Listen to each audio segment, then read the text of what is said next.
You're not confused because something is wrong with you. You're confused because something is being done to you. And there are 5 very specific signs that this is happening. Signs that have nothing to do with how hard the relationship is and everything to do with what it's doing to who you are.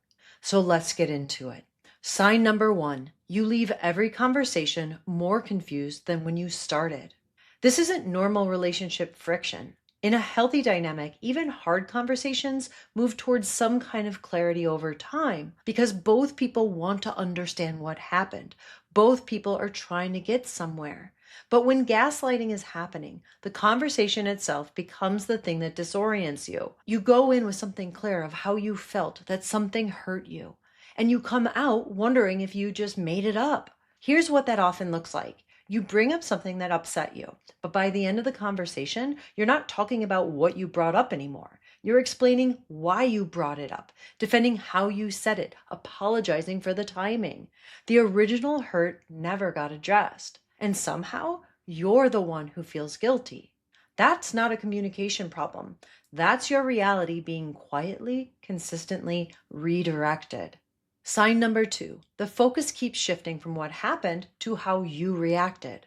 This is a sign most people miss, and it's one of the one that produces all the others. Because when the conversation keeps moving away from the event and onto your reaction to the event, you stop tracking what's actually happening between you. You start tracking yourself instead. Your tone, your timing, your delivery, whether you said it right, whether you came at them too hard. And while you're doing that, the pattern continues completely unexamined. So here's how it sounds. Maybe you say something like, that comment hurt. And instead of responding to the hurt, they respond to how you brought it up.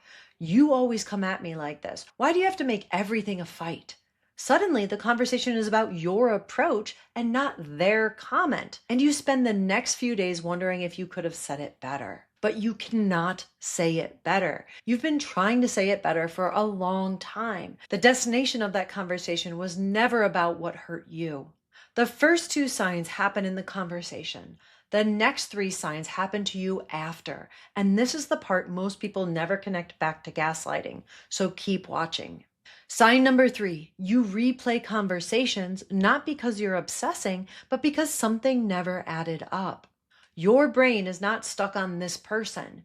Your brain is trying to solve something it was never allowed to solve in real time. Because when something doesn't add up, the mind keeps returning to it, not because you're overthinking or obsessive or because you're too sensitive, but because it's still trying to restore a clear picture of reality. The replaying is not a weakness. It's what happens when your perception keeps getting interrupted before it can land. And here's what that looks like. 3 days after our conversation, you're in the shower. You're still reconstructing it. Not because you're crazy, but because something did not line up. What they said at the beginning contradicted what they said at the end, or their words don't align with their actions. You felt uncertain in the moment, and now you're trying to figure out if you actually were. You keep going back to it because your brain never got a resolution. That's wisdom. So the loop isn't proof that something is wrong with you. It's proof that something was interrupted and that deserves attention. Sign number 4, you need proof and it never feels like enough. You've started asking the people around you, am I overreacting? Was that okay? Does this sound crazy? Did that actually happen? Not because you don't remember, but because your confidence in your own memory has been challenged so often that you started outsourcing your reality to other people. And even when they confirm you, something inside still wavers. So here's what that sounds like in practice. A friend validates you completely. Yes, that was not okay. You are not imagining it. And then you feel relief for maybe an hour or a day, but then the doubt creeps back in. Maybe I left something out. Maybe they don't know the full picture. Maybe if they saw his side, they'd understand something differently. And then you go back to the conversation looking for more evidence. It's never quite enough to make the doubt stop. That's not a trust issue that you need to work on. That's what happens when your ability to trust your own perception has been targeted repeatedly over time. Now, if you're recognizing yourself in this, I made a free quiz that identifies your specific relationship clarity style, where you might get stuck and how to get unstuck. The link is in the description below. Okay, Sign number 5, you've stopped trusting yourself as a starting point. This is where gaslighting stops being about the relationship and it starts being about who you are. It doesn't just affect how you see that person, it starts seeping into other areas of your life. For some people, it shows up as not trusting their read on other people. Someone does something that registers as off, a comment, a look, and instead of trusting that, the first move is to explain it away.